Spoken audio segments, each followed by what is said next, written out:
isi otu ụka. High Chief T.O. Ichite. High Chief D.A. Machukwu. High Chief Ndubisi Zohomosi. Present.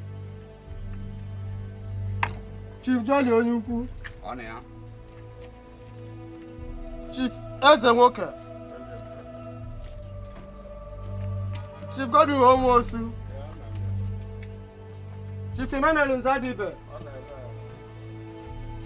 Chief UK Munakwe. Absent.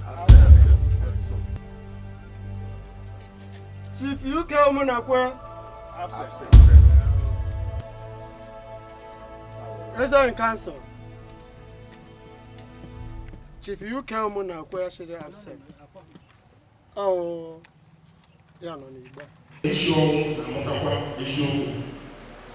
Then uchechi. Ile title ni love. Oh, that means that is the man that believed in justice, in peace.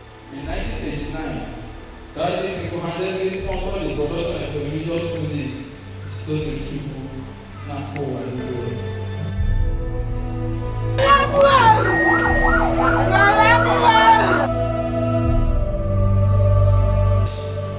Compose Bible for other churches for Ishoni burial. All was taking few choir director. Abo Zaiga Abo. All Abo on our compose to go Chineka Oya.